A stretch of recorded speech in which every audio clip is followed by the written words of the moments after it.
Bro, it is cold outside, but it's also the holiday season, so warm yourself up and get yourself a Patreon membership at patreon.com/RussoCoon TWC. So much bonus content going up, so many happy Patreons, a level for anybody that will fit any budget, and you can support the only blackballed wrestling podcast in existence today. But not only that, if you're the kind of Vince Russo fan that wants to hear 10 shows a week with all kinds of people, such as Jeff Lane, Disco, Stevie Richards, Goldilocks, Ben Hameen, and Big Vito, you should sign up for Russo's Brand. Go to russosbrand.com and you can do it for how much? Absolutely free. That's your holiday present. Give yourself that present as well. Go to russosbrand.com and your first month is free with no obligation. Happy holidays to all of you from all of us at Welcome to Truth with Consequences. Vince Russo. Last week, we had a show a lot of people reacted to. It was the story of Dwayne Johnson, The Rock, and the question of who made The Rock. And of course, there were a couple trolls or closed-minded people out there who took the bait and said, oh, here's Vince again, saying he created The Rock. But they didn't take the time to listen to the show, did they, Vince? No, and I knew. That's why I wanted to name it that, because I knew they would tune into the show to hear Vince Russo say that he made The Rock, bro. So we can confirm that Vince Russo is an absolutely miserable person. And that's why I purposely wanted that to be the title of the show.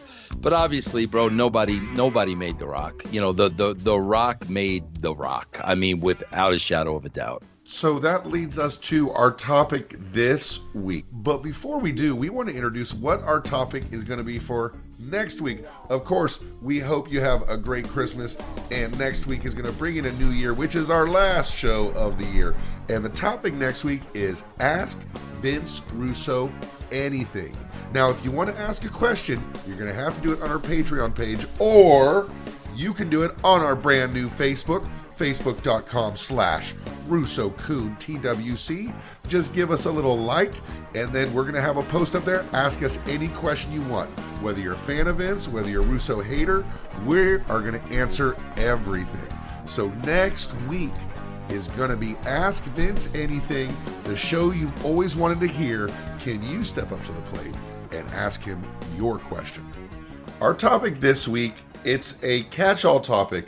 ECW, the influence, if it exists, on the Attitude Era, their influence, if it exists, on Paul Heyman, and also tying it all together with some things that you think were kind of the death and the knell of ECW, and a lot of the same things you see going on right now. Could you kind of give a little tease as to what you mean by, when you were talking to me earlier about what the similarities are, the parallels are between ECW's last days, or not being able to continue the way they were, and what's going on with WWE right now? When you put the emphasis on the in-ring product and the style of the in-ring product, you are backing yourself in a corner, because you're only going to be able to take that so far. When you rely on the creative and the stories and the characters, it is endless. As long as you have creative people doing that job, it is endless. But when the focus goes to the ring and the wrestling style, you're going to back yourself into a corner, and there's going to be no place to go.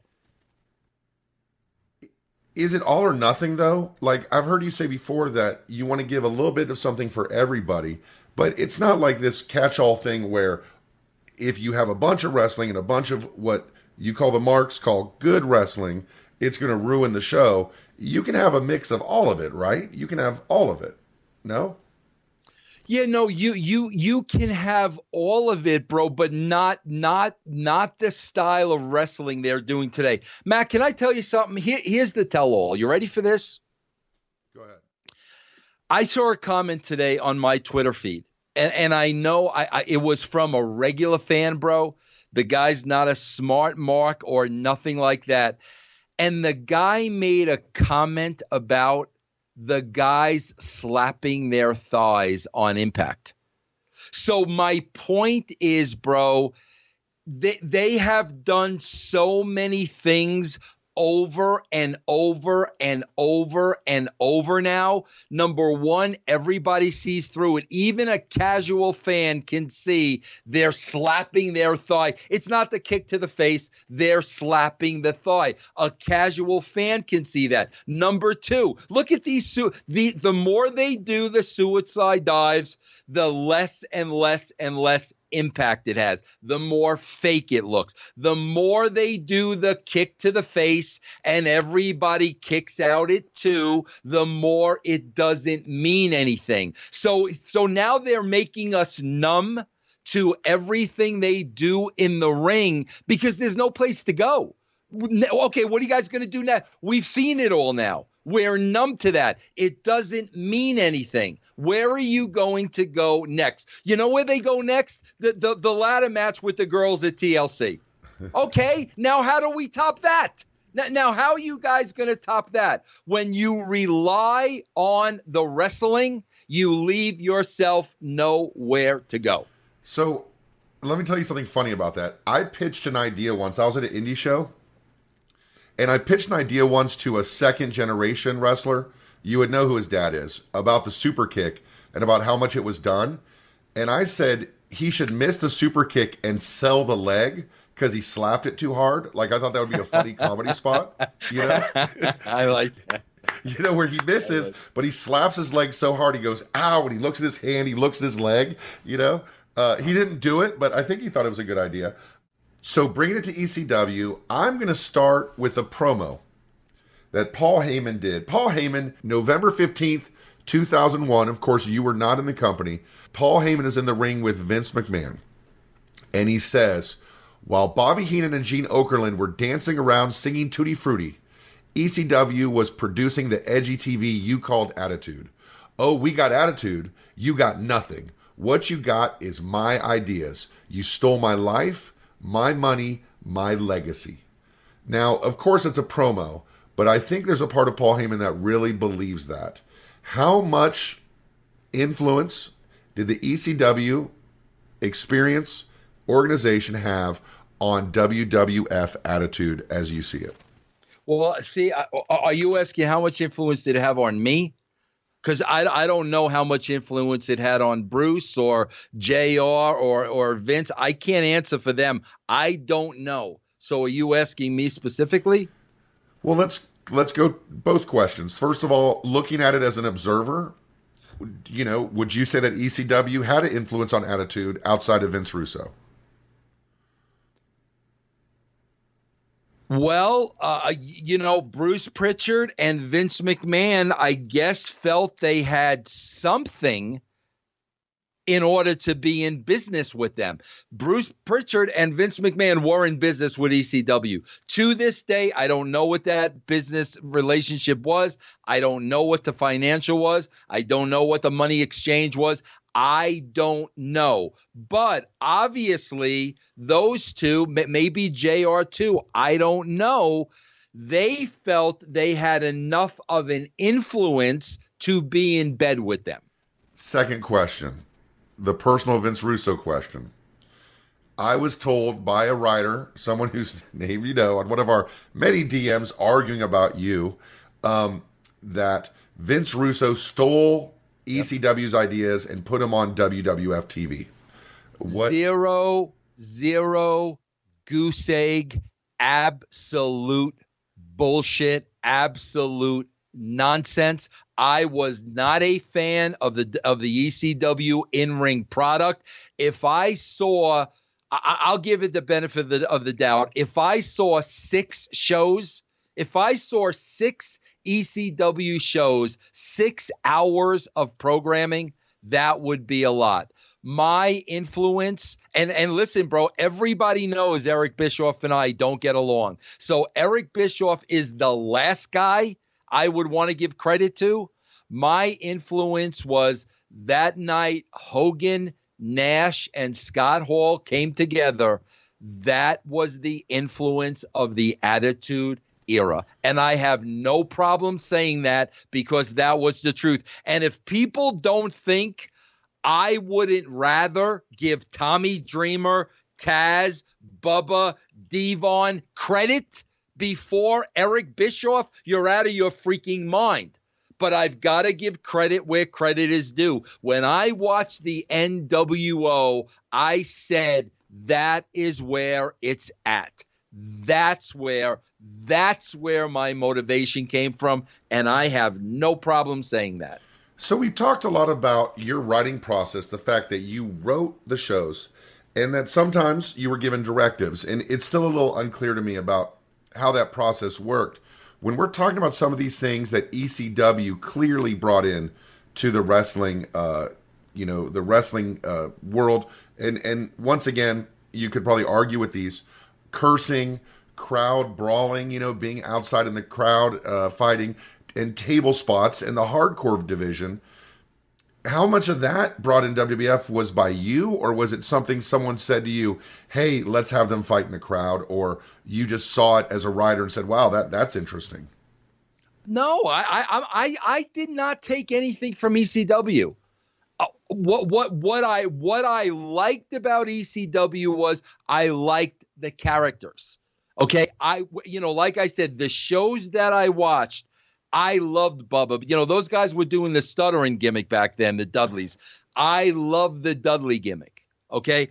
Huge mark for Dancing Stevie Richards. I've always been a mark for Stevie Richards.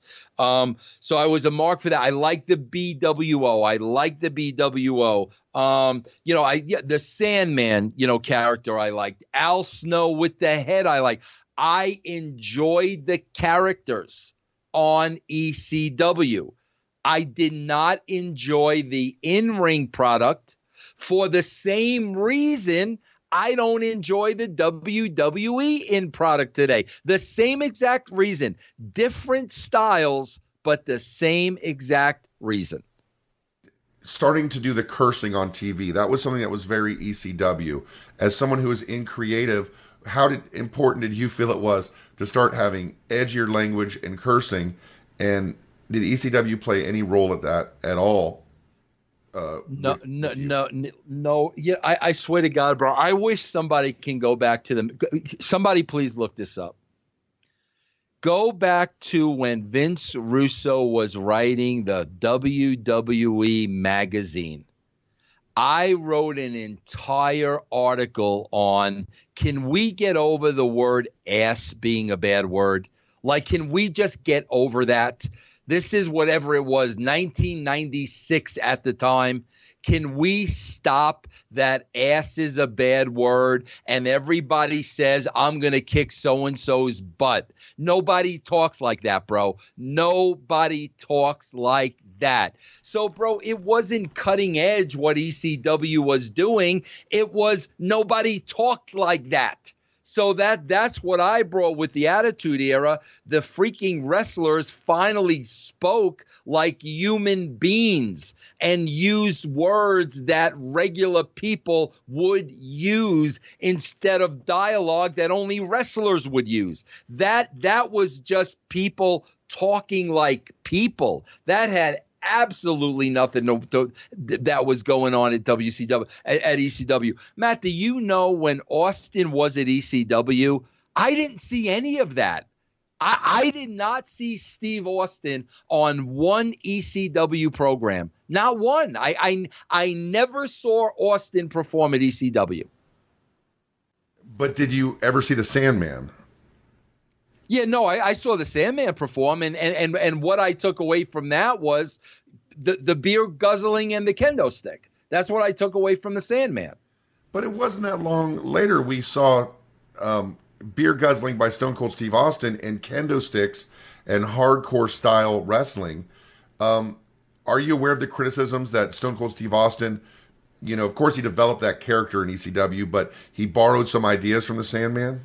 Well, I don't know about that because Stone Cold Steve Austin guzzling beer, that was not written. Like, nobody wrote that. Nobody wrote, Steve Austin calls for a six-pack at the end of the match. That was all Austin. Austin did all of that on his own. None of that was ever written. So, I mean, if Austin took some of that from the Sandman, I mean, that's a question for Steve Austin. From a creative point of view, we did not write that for Steve Austin.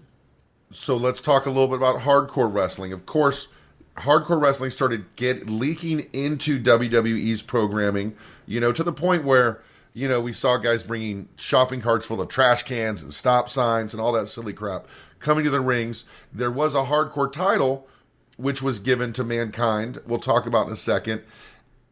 When did you start seeing the hardcore stuff come in? When did you start writing it into the show? I know you said, you felt it was like a little salt or a little seasoning on the show where you'd have a little bit of this, a little bit of that. You'd have some hardcore wrestling and some, women and some this and that. When did you see the hardcore wrestling start, and how could you possibly not attribute that to ECW? It's real simple, because that was attributed to Mick Foley. And bro, when you look at the storyline was there was this belt that was beat to shit, that was broken, I believe Mick took it out of the garbage. There was a belt that he took great pride in. And basically, bro, the hardcore style was really designed for Mick Foley and Mick Foley's character. It wasn't really a theme of hardcore wrestling in the WWE. That was really attributed to the Mick Foley character, his body type, taking these crazy bumps, part of the story, finding this old broken down belt. So a lot of that was attributed to his character. So the story I'm kind of hearing from you is that society's changing, and some of your ideas run parallel to the ECW experience. And also with the hardcore wrestling, you're attributing it to Mick Foley, who is known as a hardcore legend. What about brawling into the crowd? Like, was that something you must have written that at some point? No, we don't, Matt. We don't write that. I mean, a writer does not write that. So when the wrestlers are going over their match with the agent, they come up with brawling in the crowd. Now, if those guys took that from ECW, I mean, I don't know. I mean, they very well could have. But a writer does not write so-and-so brawl into the crowd. That's not written. That's when the agents and the wrestlers lay out their matches. So could they have gotten that from ECW? Maybe. I think one of the biggest misconceptions about you out there is that, you planned out matches, like Vince Russo's dangerous style, Vince Russo's dangerous, putting wrestlers in danger by doing things like that.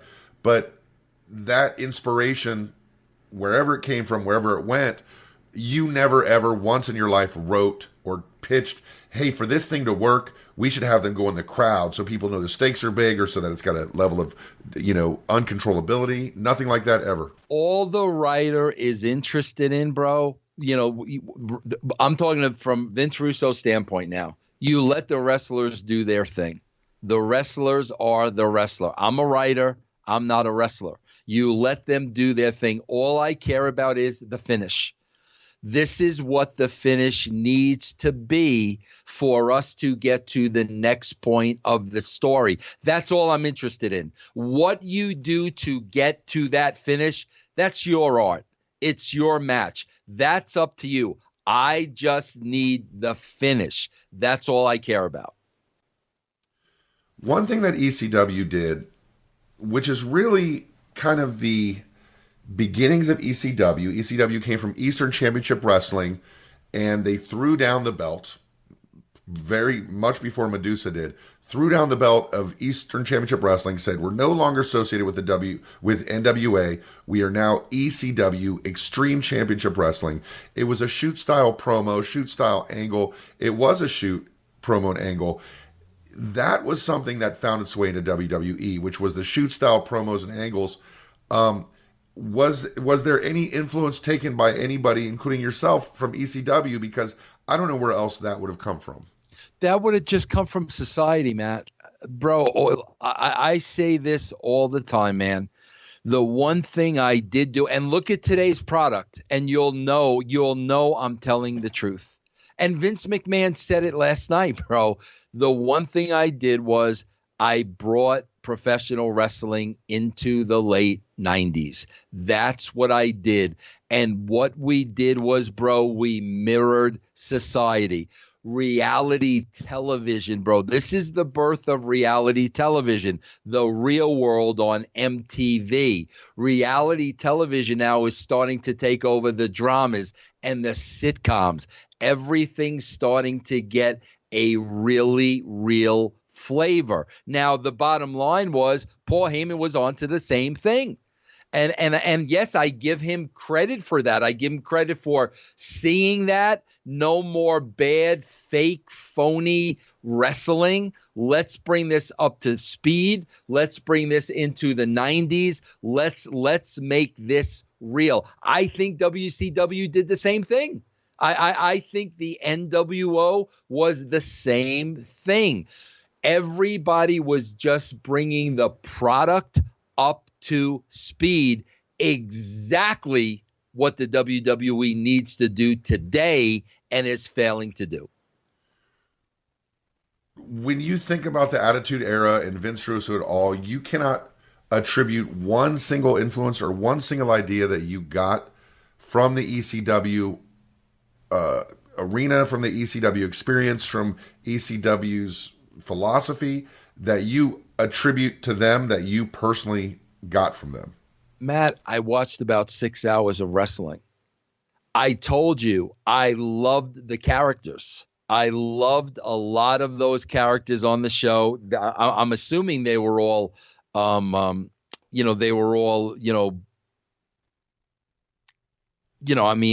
created by Paul Heyman. Right. Without a shadow of a doubt, I loved a lot of the characters on the show.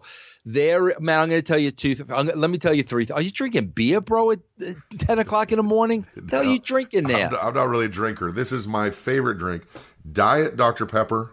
It is the elixir of the gods. I love it. That's my wife's favorite drink, bro. It's great. It's fantastic. So let me tell you three things. ECW. Go ahead. And my right hand to God, and everybody knows I'm a Christian man. I'm telling you the truth. I liked a lot of the characters, and I wanted a lot of those characters on the WWE roster, bro. I did not watch ECW long enough to really see a storyline. So I never saw a storyline I was into at ECW because I didn't watch it long enough. Bro, all that stuff that I would find out about later on, there was some about Sandman and Raven and there was a kid involved in all that shit. I didn't see any of that. I didn't see Steve Austin at all in ECW. I didn't see enough of it to see any storylines. And thirdly, bro, I did not like the in-ring product. I did not like the in-ring product for the same reason I don't like the WWE in product today. I don't want to watch a scripted wrestling match with a chance of anybody getting hurt. And in the shows that I watched on ECW, these guys were freaking killing each other. I am not a fan of that. I cringe when I see that. I don't tune into wrestling to see injuries. So I did not watch enough to see any of the storylines. I absolutely love the characters that I saw. I was not a fan of the in-ring because there was way too much violence for me.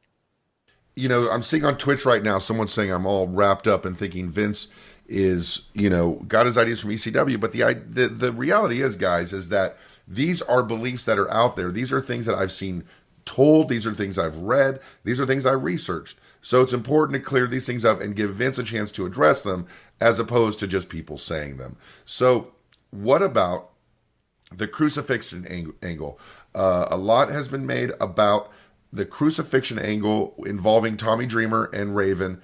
It was the only time Kurt Angle ever attended an ECW show, and that was when he decided ECW might not be for him.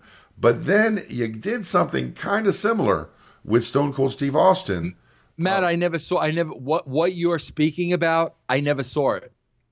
I'm telling you, I never saw it. I never saw it.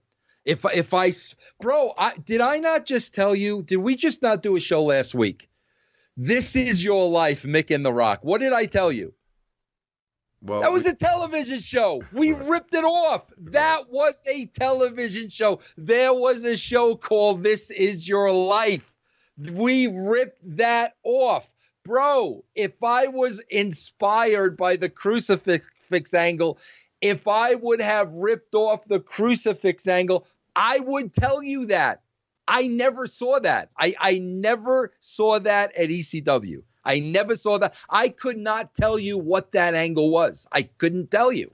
So what you're telling me is you've given credit for This Is Your Life, getting that from a television show. You've also given credit to WCW from watching the Hogan turn and to say that needs to, that is what's going to inspire me to change this product to get with the times. So you're saying if you had seen the crucifixion angle in ECW, you'd have no trouble saying it. To be quite honest, I never saw it before. Well, and not only that, here's what I did see. Listen, I worked with Al Snow as Leaf Cassidy. Okay? That sucked. I saw Al Snow with head at ECW.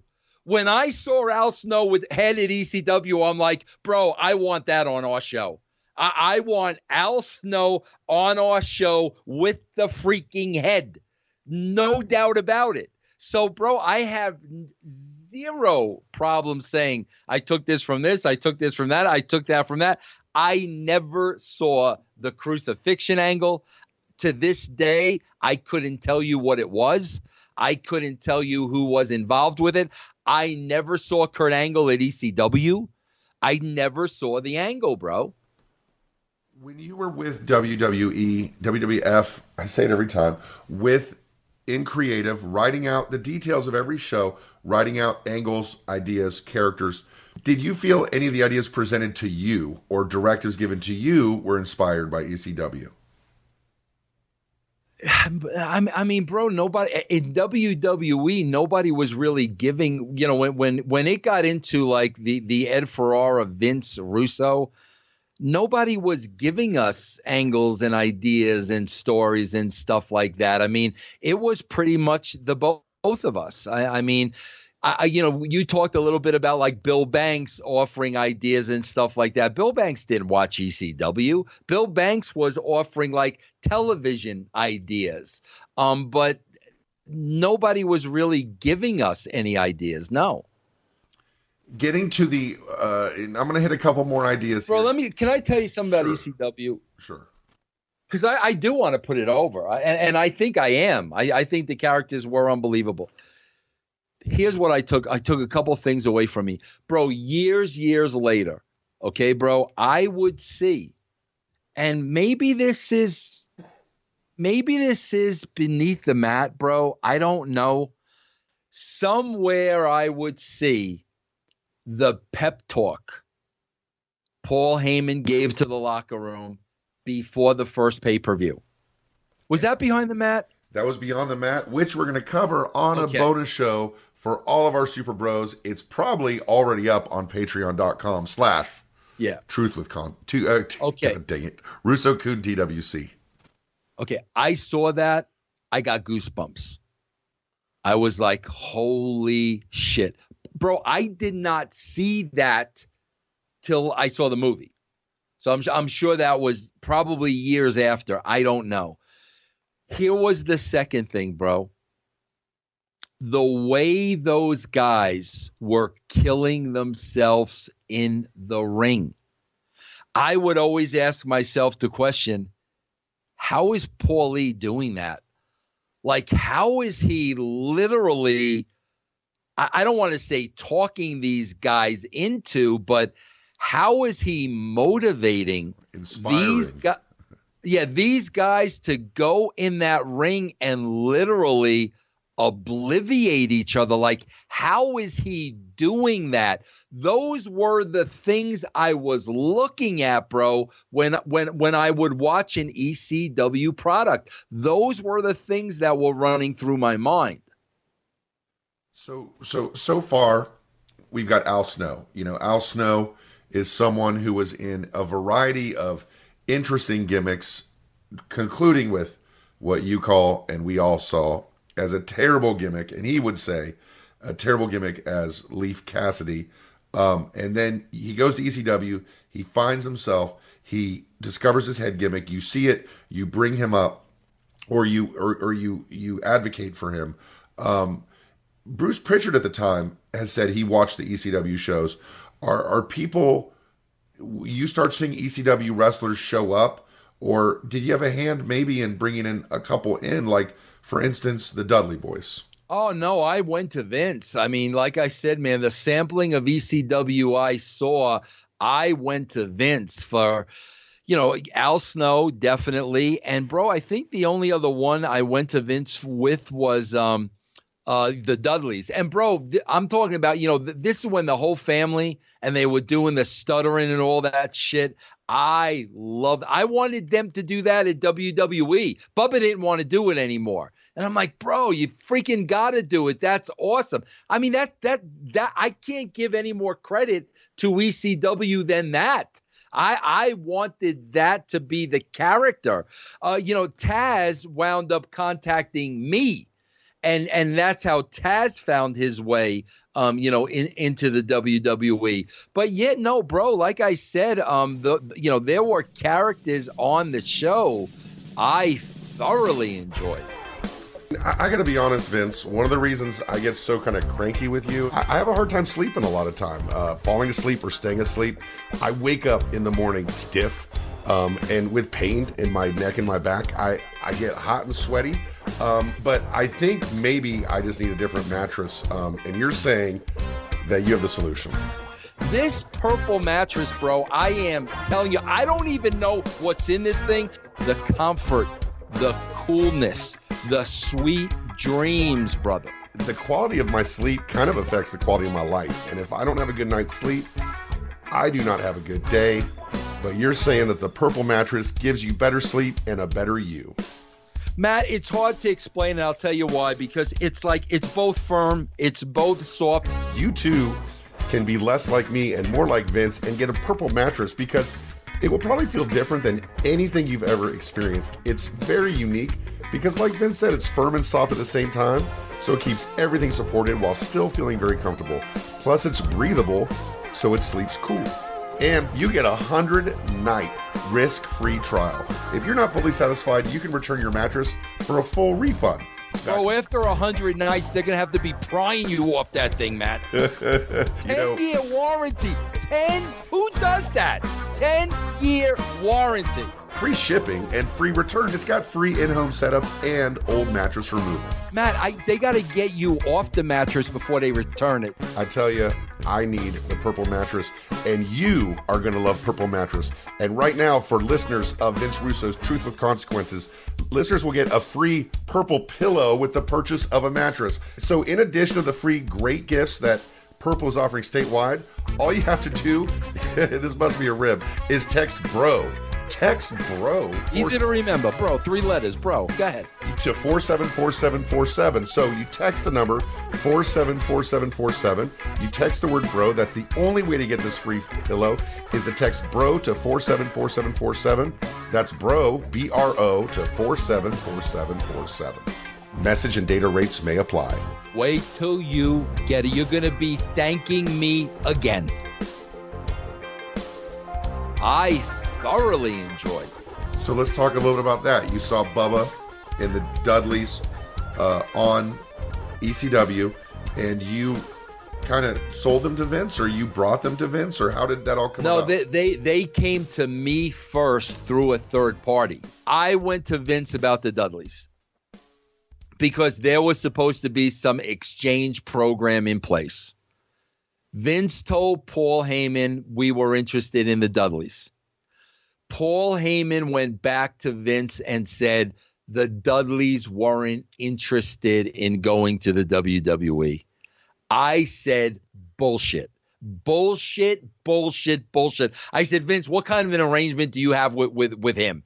Where you're going to send all your talent over there, and when we want somebody, he's going to say they're not interested in coming? I said, is that the agreement that we have? Then I was contacted by a third party behind Heyman's back. And that third party said to me, Vince, the Dudleys very much want to come to WWE. So you're not going to reveal this third party's name, but I will, bro. He's still in the business today. Blackjack Brown. Anybody in New York knows who Blackjack Brown is. He's a legend. Blackjack Brown called me. The Dudley boys had gotten in touch with him. He knew me. He called me. He said, Vince, they very, very much want to come to the WWE. Did you saying that was bullshit and thinking that it was a disingenuous kind of move by Paul Heyman? Did you feel that maybe that was something he was doing with a lot of the talent? Absolutely. He was afraid of insulating them? And that's where I got my first heat with Paul Heyman. Because, bro, you're full of shit. You don't freaking tell me that guys on your roster don't want to go from ECW to WWE. That is absolute bullshit. And that is when I started having some negative feelings towards Paul Lee, because he was screwing those guys. He was screwing those guys out of making more money on a bigger stage. I felt that was wrong. So you watch ECW, you see Bubba and the whole family. Of course, back then they had many, many members of their family. Did you at the time just go Bubba and Devon? Those are the guys? Not really, bro. I think I presented Bubba and Devon at the beginning, and I think I was open to growing it. But then when it was like, well, they don't want to come over, what I wanted to do at that point, once they contacted me, I just wanted to make it as simple as possible with the both of them. So Blackjack Brown gets in contact with you? Yes. And then what do? I set up a meeting with those guys in Vince that Paulie knew nothing about. So this all goes on behind Paulie's. Were you in on the meeting? Yes, I was. Yep. And the meeting took place at Titan Towers? Yes. Yep. And so what was when the meeting started, is it, you can always tell, right? So like Devon and Bubba, are they just like, man, we really want to come on? Bro, they are Bubba. Bro, I love Bubba to death. Bro, you would have not believed that this is the Bubba that you know today. Bro, he was so freaking nervous. They were so freaking nervous in the presence of Vince, bro. I'll never forget that meeting because, later on I would get to know Bubba, and I'll never forget that meeting. But, bro, they were very nervous, but very, very respectful. After that meeting, I think Vince was impressed with them as human beings, and he wanted to bring them in the company. How important was that to Vince, like beyond at this point? How important was that to Vince to have people that he wanted to work with, not just characters and wrestlers? I think that was very important. And the thing is, bro, Vince knew nothing about ECW. Vince didn't watch ECW. He was getting all that stuff from Bruce. So like Vince, when I'm talking about the Dudley boys to Vince, he really has no idea what I'm talking about. So he does want to meet these two guys as human beings and see what kind of people they are. And that goes along with a lot of stuff we've heard about Vince and the way that he goes about his business, bringing guys in. And so it was a meeting, and then after that, you're out of the loop, but the Dudleys are in. Is that basically it? Yes. Yep. Dudleys are in. So somebody else that you were kind of involved with a little bit, you mentioned him earlier, is of course Taz. Yeah. Taz was somebody who in ECW was a world beater and just a intimidating, credible, top of the card. What was your involvement? What was your awareness Now, of Taz? yeah, I'll be honest with you, Matt. Again, bro, Taz was not one of those characters on my list. The thing I remember most about Taz was he had the crazy manager. That's what I remember most about Taz, but he was not one of those guys on my list. But I guess after the Bubba Devon incident, bro, it might have been Blackjack Brown again that brought Taz to the table.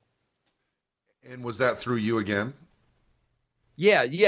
Blackjack Brown went through me. I believe next there was a conversation with Taz, but it was the same scenario as the Dudleys. So like these freaking guys want to come here and Paulie's cock blocking them.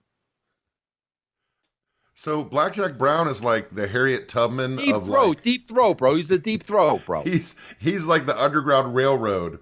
Guys, their escape from Philadelphia to Hartford.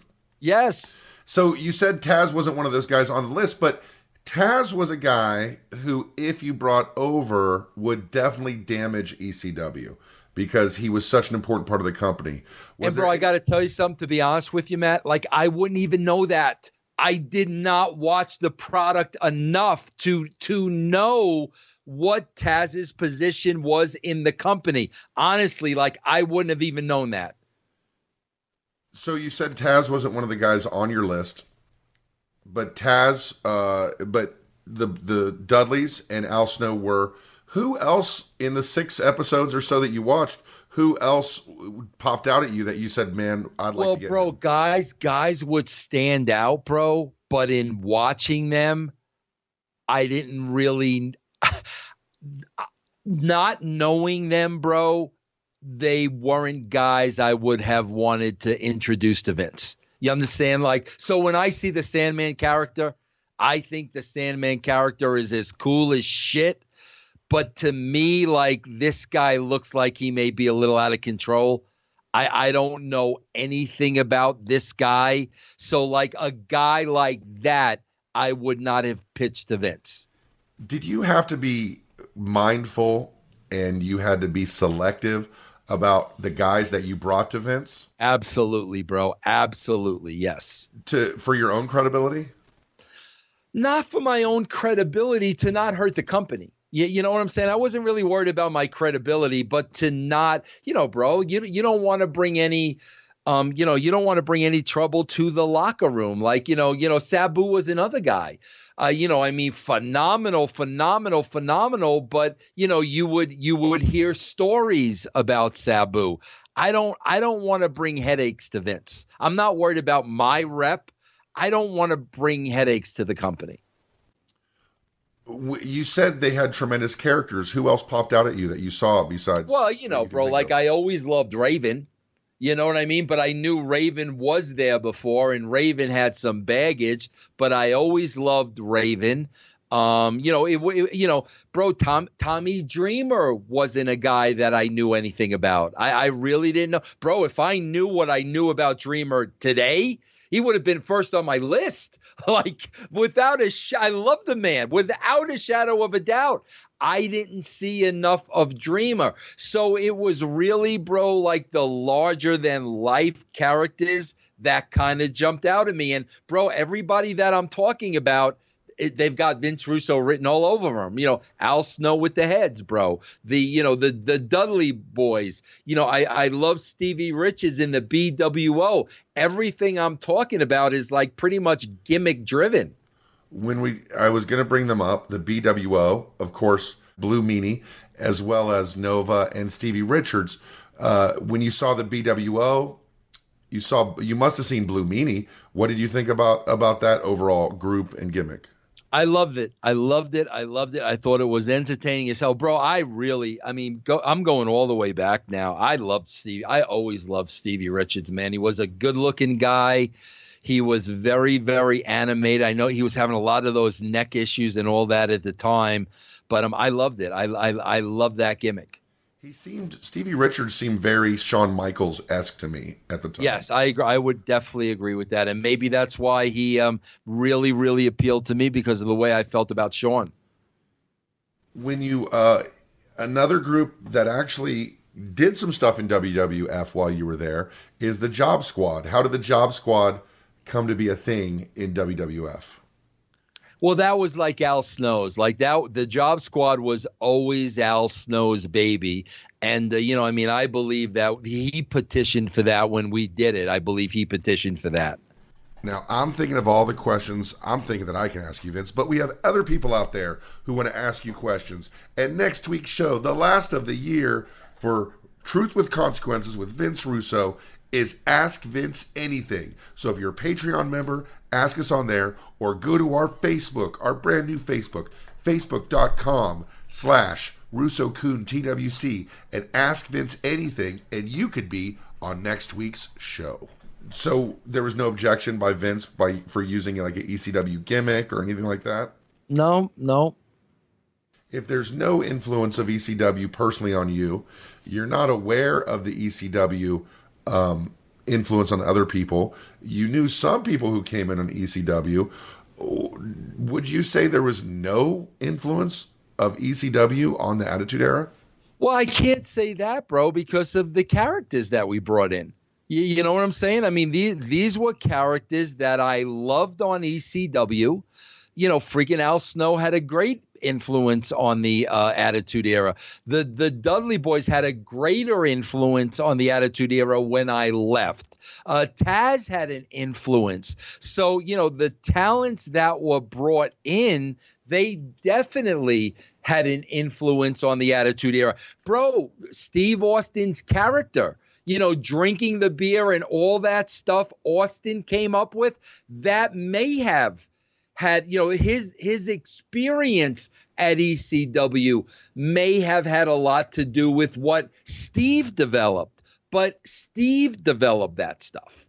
I never put a beer in Steve Austin's hand. That was stuff that Steve developed. So yeah, bro, when you look at it that way, it definitely had its influence on the Attitude Era. But if you're asking me, bro, people don't understand. I don't think people get this. When I was writing for the WWE, bro, it's 80 hours a week. Like, all I'm doing is writing and working on the show non-stop. I don't have time, bro, to watch any wrestling shows or watch any tapes. I mean, that's what we have a talent relations department for. That's not my job. So, like I said, bro, a couple of times Friday night, I would be home and I would turn the product on, and that's where I saw some of these great characters. But I was much, much, much more influenced by the NWO and the darkness of it, bro. The darkness of the NWO. I mean, I'll always remember, who could forget, like, Kevin Nash throwing Rey Mysterio into that trailer like a lawn dart. Stuff like that was like, holy shit, that's what I want to be doing. And, bro, you got to understand something. I wanted to go work for WCW at the time. So that's why I'm watching WCW, because I want to work there. So, like, I'm trying to keep my eye on WCW and what they're doing there and what's going on, because I had an interest. I would put on an ECW show, bro, if I was home on a Friday night and me and my wife didn't go out, or my kids at that point, and I was home, yeah, bro, I would put it on. That is the extent of it. The WWE started doing different kind of matches. WWF started doing different kind of matches at the time, including a triple threat match. A triple threat match was pretty much Paulie's creation with the three-way dance. When did you start seeing those, and what did you think of those when they started coming in, these three-way dance matches, triple threats? Bro, I'm always looking to create different kinds of matches, and I've come up with some matches that have sucked. So like I'm always looking for different kinds of matches just so it's not the one-on-one over and over and over again. Again, bro, I would have no idea that's where it started. And bro, I find that hard to believe. I would have to believe there were three-way matches long before I was in the wrestling business. I find that hard to believe that those started in ECW. Well, the first three-way match in WWF was June 23rd, 1997. It was Owen. My goodness, look at this. Owen with Brian Pillman versus Triple H with Chyna versus Goldust with Marlena for the IC title. But I'm talking about way before then. I mean, there were no triple threats in WWE before I even got there. No, that's the first one. Wow, that's amazing to me. I mean, that really is amazing to me. So with the Hardcore Championship, you said that that's something that was completely related to Mick Foley and unrelated to ECW. What did you think of that Hardcore Championship? Now Mick Foley, he spent some time in ECW, right? Absolutely. Okay, I never saw Mick Foley at ECW, and maybe that's where he brought it from. You see what I'm saying? So Mick could have brought that from ECW, but it was not something I brought from ECW. So a lot of these ideas may have come to WWE through second and third generation sources, like the talent themselves, absolutely, without a doubt, bro. I never saw Mick at ECW ever, never. So someone on Reddit called it the stripification of valets. The fact that WWF at the time started really playing up the TNA, started playing up the violence, started playing up different roles for these valets. Very much something you can attribute back to ECW. Like you never saw Francine get chokeslammed by 911 or anything like that. Never. And I will tell you this, Matt, there is no doubt in my mind. Okay, bro. Now the boys could have been watching ECW. And when they're laying out their matches, they might say, oh, shoot, I saw this on ECW. Very much so. That could have been going on. Bro, I don't think any of the girls on our show, I don't think you could compare any of those girls to strippers. I don't think you could compare Rena Mero to a stripper. I don't think you can compare Sonny's character to a stripper. I wouldn't compare Marlene to a stripper. I don't think there were any girls like that on our show. I mean, to be honest with you. I think that's fair. I mean, it's in the eye of the beholder sometimes. There was a lot more skin, a lot more emphasis on the sexual aspect, and I think that's what they mean by that. Yeah. Well, I mean, that drew. I mean, that drew, bro. So if it draws, we're going to put it on the show. It sounds to me like the same things that appealed to Paul Heyman, or the same things that Paul Heyman saw as the future direction of wrestling, you saw as the future direction of wrestling. Like it ran parallel to itself. Not necessarily that you took from him, but that you guys basically had a lot of the same mindsets, I think you got to throw Eric into that too. Sure. I think all three of us, bro, was kind of looking at the presentation of wrestling at that time. That's what all three of us were looking at. Again, bro, look at what's happening today. They are so far removed from what the presentation of wrestling should be right now. I think me, Bischoff, and Paulie, three different companies were all looking at it the same way. And the three of you, in your own way, dragging Vince McMahon with you with the times. Absolutely. So tying this in to what's going on today, the ECW experiment didn't work for a variety of reasons, wasn't successful for a variety of reasons, whether it be the business end, whether what I think it may have been, which was the production end. I think the production was always suspect. So it was hard for me to watch. I would change a channel and see ECW, and I loved wrestling, but I was like, I just can't get into this production. Why do you think ECW didn't work, and how can you tie this into wrestling today? Well, bro, first of all, I don't know why it didn't work. Bro, the production didn't bother me. You know, if I want to sit here and bury WECW, I would hop right on your back there. Bro, the production didn't bother me at all. It was a different product. It was a different show. It was a different look. That didn't bother me at all. I don't know what went wrong, bro. I know a lot of people were owed a lot of money. Like that's all I really do know. But, you know, again, bro, when you're talking about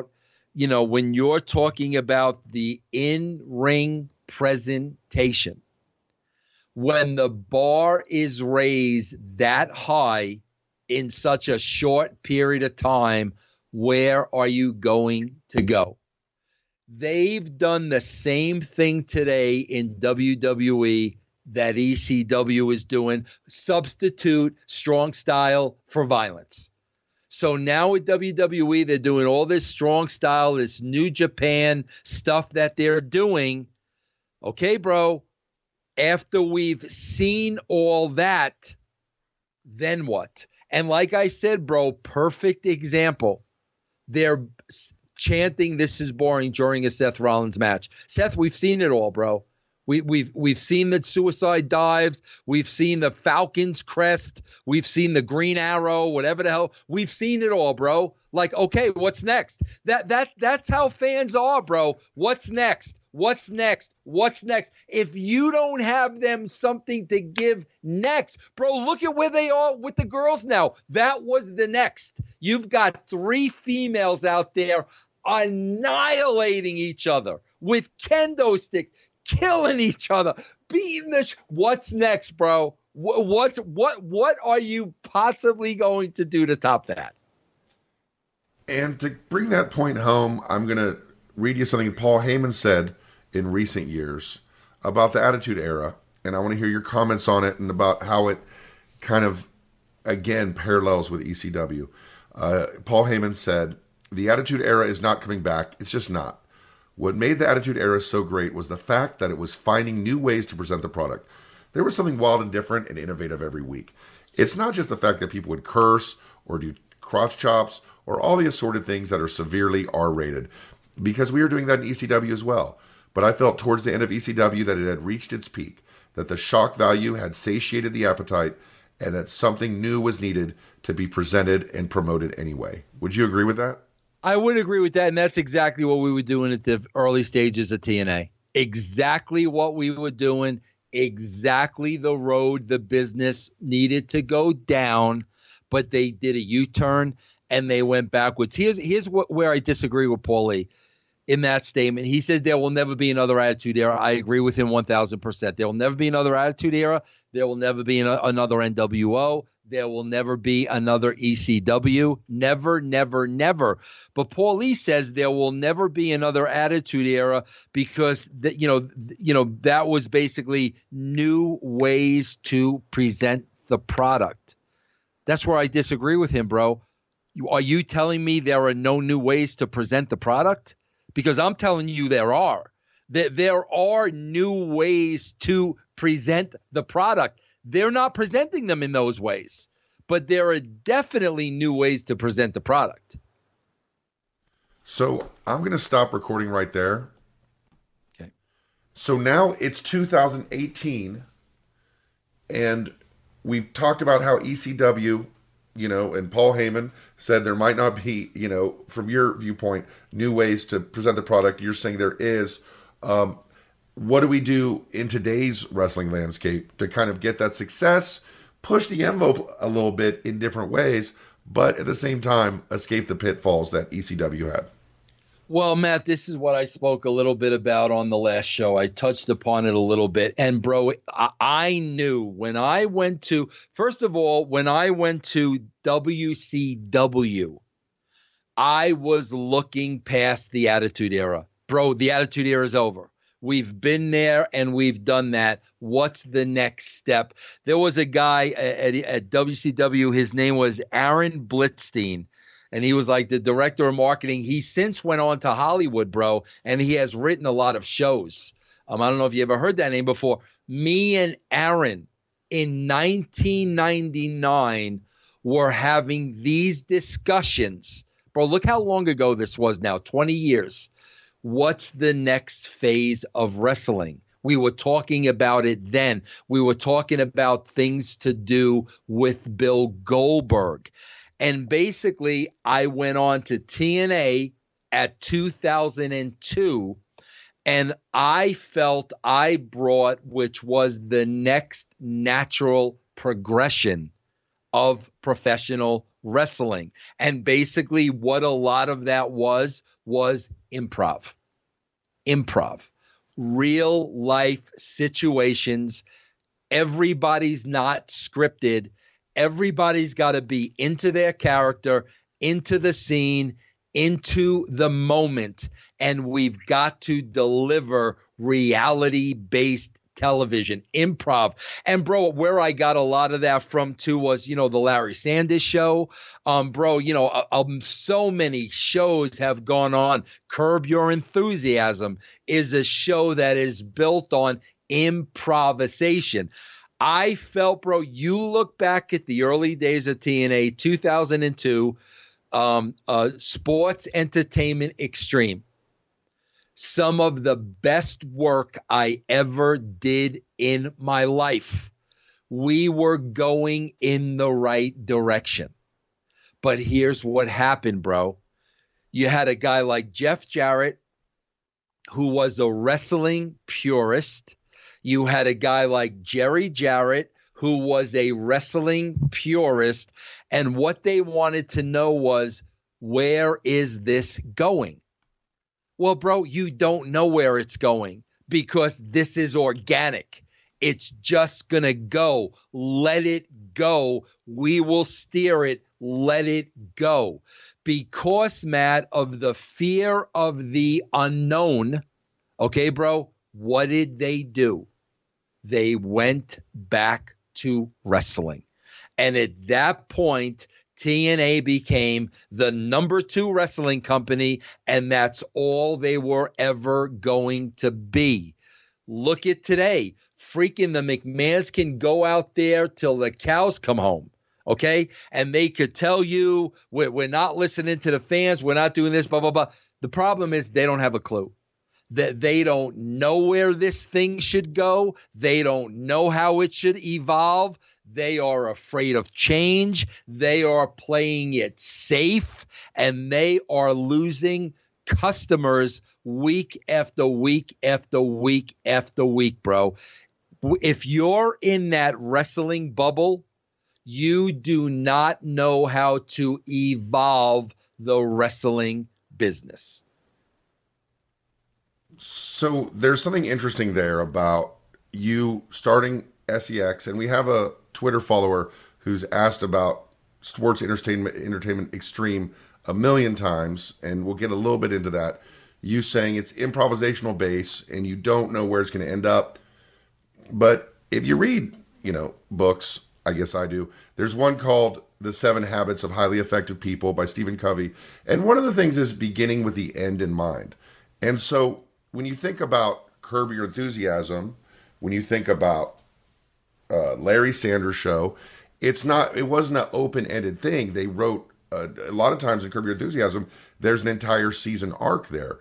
Isn't that a bit of a cop-out to say we don't know where it's going to go instead of actually kind of creating the story that you improvise within? No, because then you're putting yourself in a box, man. If I'm giving you my opinion, somebody may feel different. I don't put myself in boxes, bro. I don't say, okay, week 1, we're going to do this. Week 2, we're going to do that. Vince, you're putting yourself in a box. Vince, You know what happens if you put yourself in a box, right? Yeah, you're over. You're over, man. But this is a different put yourself in a box. Bro, what you're doing at that point is you're pigeonholing yourself. You're putting restraints on yourself because Eric wanted to do that all the time at TNA. We had to have a Bible and we got to have a 3-month arc. And do you know how ridiculous that is in wrestling? Because first of all, bro, what if you spent all this time on a 3-month arc, a 6-month arc, whatever arc you want? Number one, what happens if a guy gets hurt? Okay, number then two, you adjust. It's not a reason to not have a plan. No, but it would be a total waste of time, bro. Guys get hurt. There are contract disputes. Shit doesn't work. The audience wants to go in a different direction. And you're sitting there writing for the next 6 months. And I guarantee you, bro, when you sit down 6 months from that point, nothing on the paper is going to make sense. Nothing, unless you pigeonhole yourself in a box, and we're going to get there no matter what happens. But if you don't do that, then if you don't have an idea, there's a 50-50 chance you're just going to go, it's going to be shitty, right? Like, you don't know it's going to be good. Let me ask you a question, Matt. Sure. Do you know where Matt Kuhn's life is going tomorrow? Well, I mean, yes or no? Okay, so what do you tell me, Matt? Since you don't know where your life is going tomorrow, it's going to be shitty. Bro, nobody knows where they're going tomorrow. Nobody knows. And if this is supposed to be reality-based, if we're supposed to suspend disbelief, then we should know where it's going. It should all organically happen. The problem is the writers are not good enough to come up with that.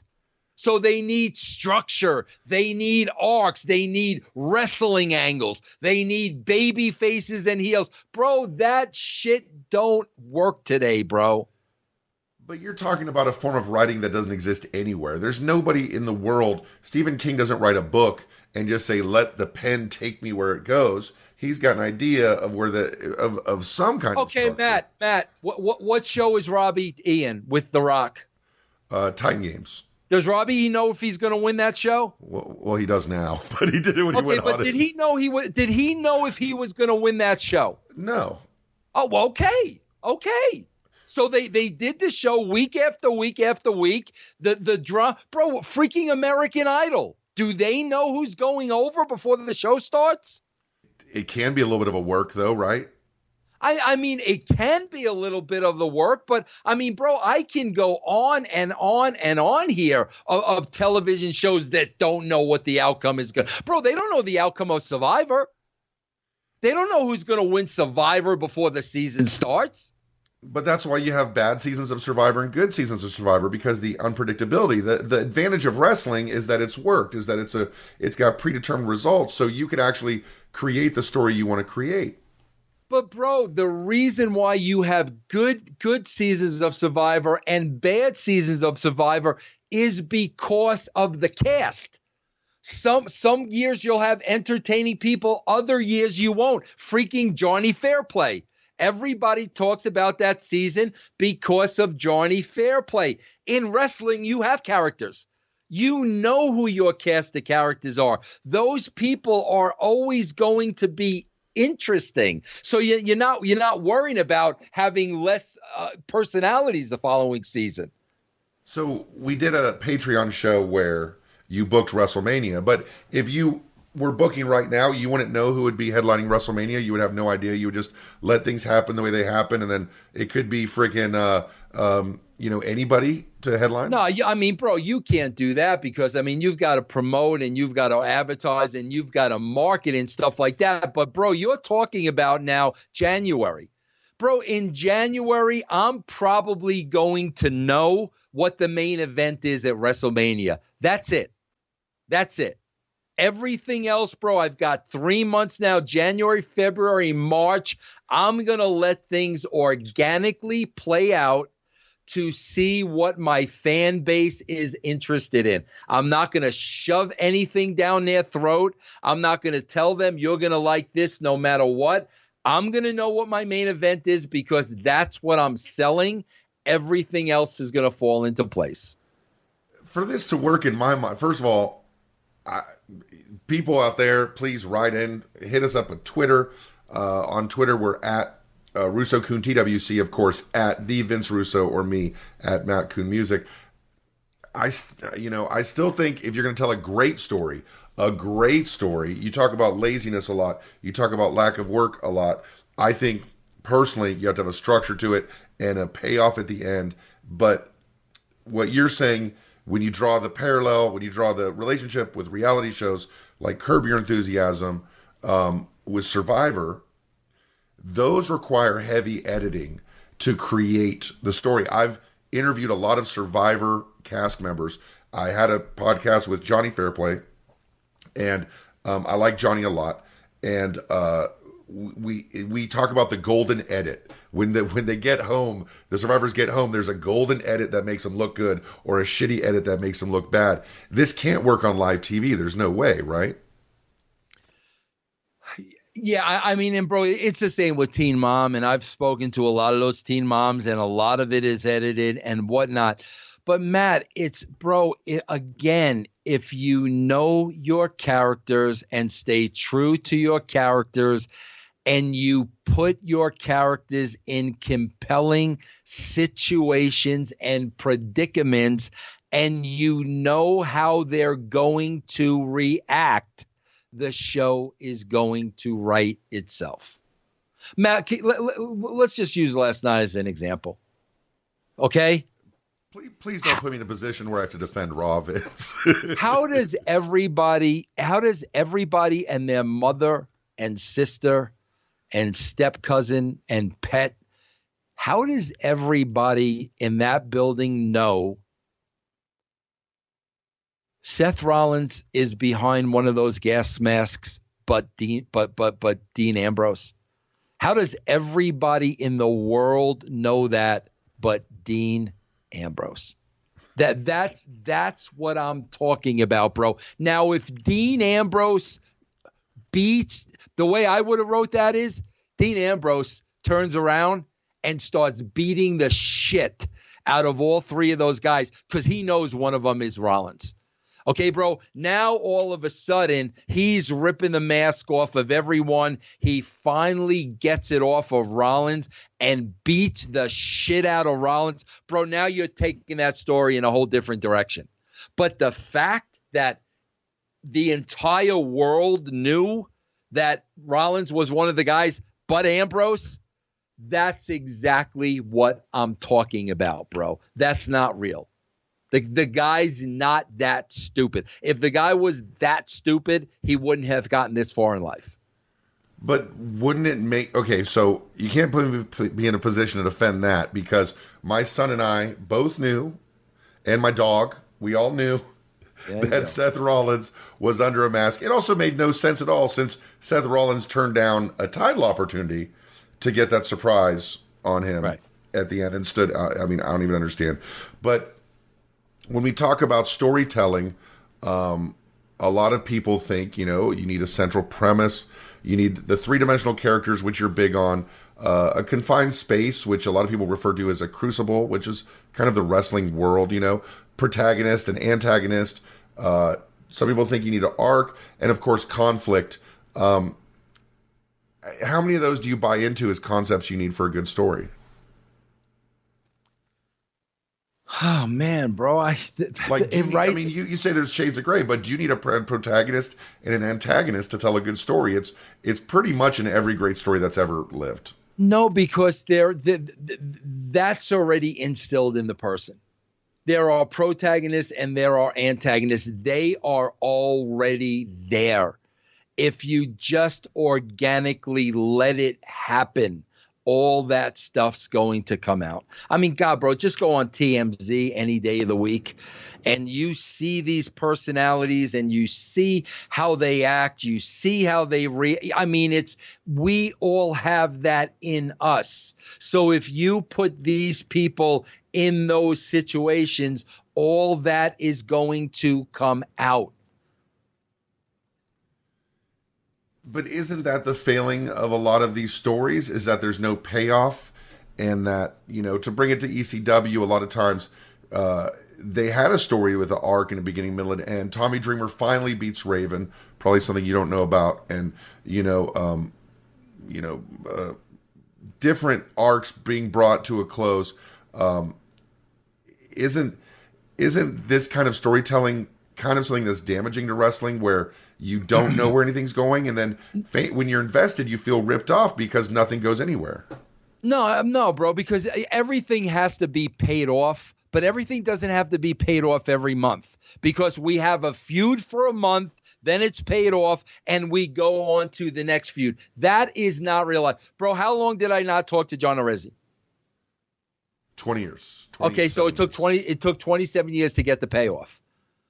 Okay, yeah, bro, things have to be paid off, but things could be paid off in real time and not forced time. Because things don't get paid off every month in real life, bro. Something just got paid off for me, and it took 27 years to be paid off. So I'm trying to find a way to loop this back around to ECW, because that was the concept of the show.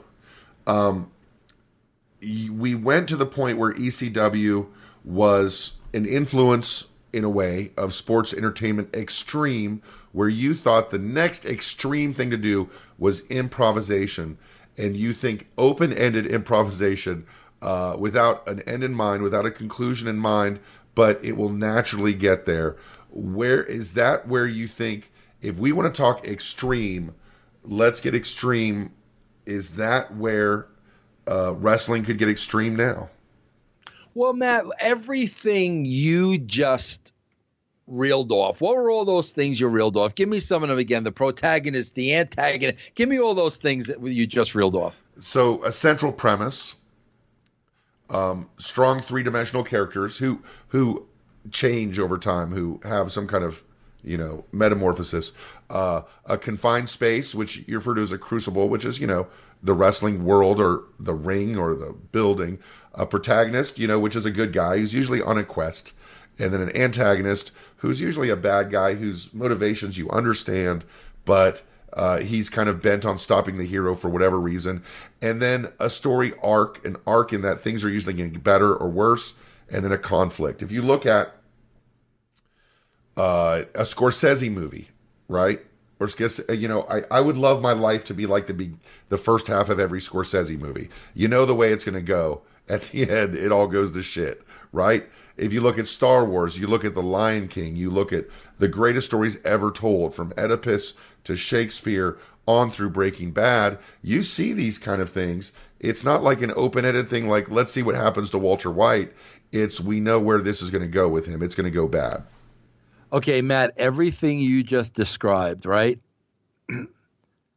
That is everything you have in your life.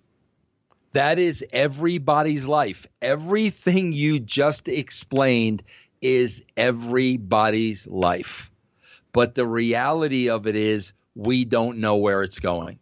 None of us know where our lives are going. None of us know the ramifications of the things we do or the things we say.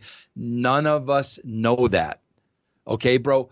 Nobody is going to turn away when they're invested in a character and they don't know where it's going to go. How could they know where it's going to go if the character himself does not know where it's going to go? What you're interested in is you're interested in the character and you're interested in the journey. And it is up to the writer to put that character in positions where they're always going to keep it interesting. And they're always going to want you to keep watching, see where this thing is going to go. The story will eventually write itself. It always writes itself. So give me an example of a any story ever that's worked out this way. I mean, I can't think of an example of this concept working personally. What do you mean? I don't understand. The open-ended writing concept where things just happen to work out for the best. Like, And I know, and maybe they don't always happen to work out for the best. That happen to work out and conclude in a fashion where a story has been told that makes you want to come back for more. Okay, so what are you asking me? An example of that? Yeah, like I can't think of a great story that was open-ended where it just kind of worked out. Like in the creative process, I would think that Star Wars, at the end of it, Han Solo comes back, rescues everybody, redeems himself as a character. Let's use Star Wars as an example. Sure. Stop right there. Sure. What Star Wars are we up to? Who knows? 29. Okay. When George Lucas wrote the first Star Wars, and we saw Han Solo on screen for the first time, you're going to sit there and tell me that George Lucas knew the journey of Han Solo over the next 50 years and the next 6 movies? Is that what you're going to tell me?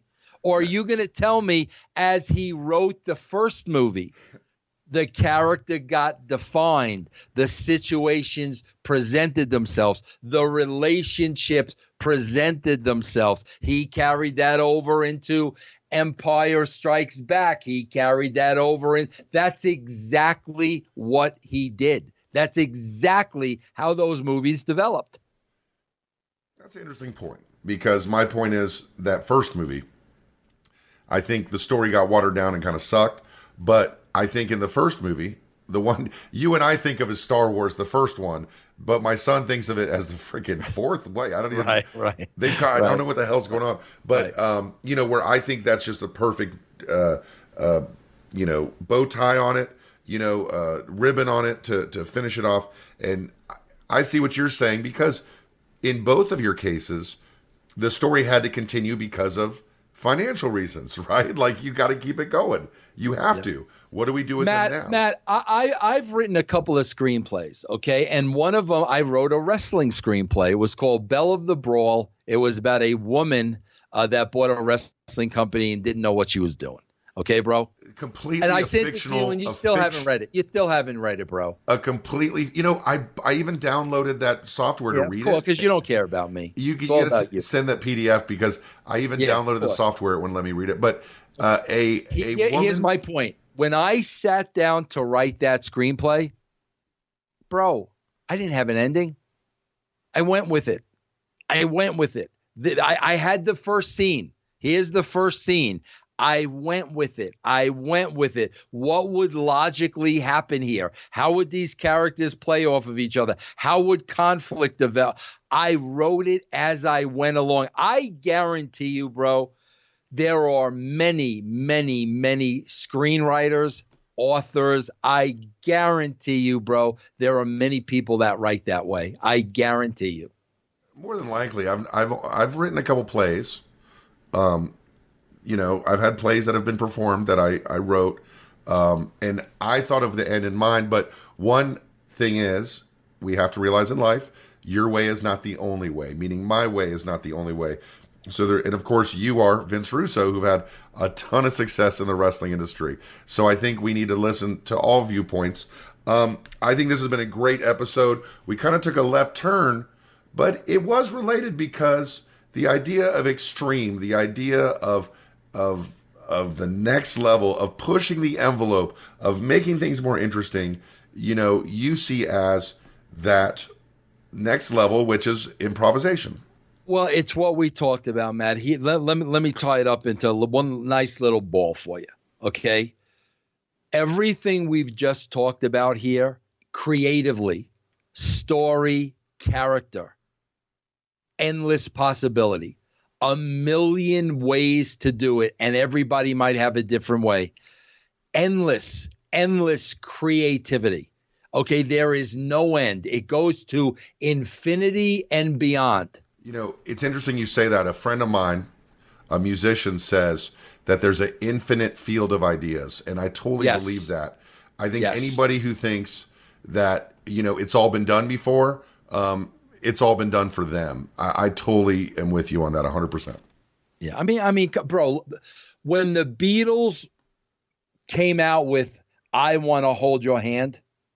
Okay? You would have never thought in a million years that same group 5 years later would create a White Album. Right.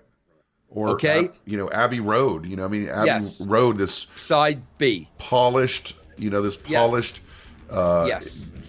avant-garde creative force. I want to hold your hand. Please, please me did not beget that for sure. So it's infinity and beyond, bro. You've got the whole world when you're depending on what's going on between those ropes. You are limited, bro.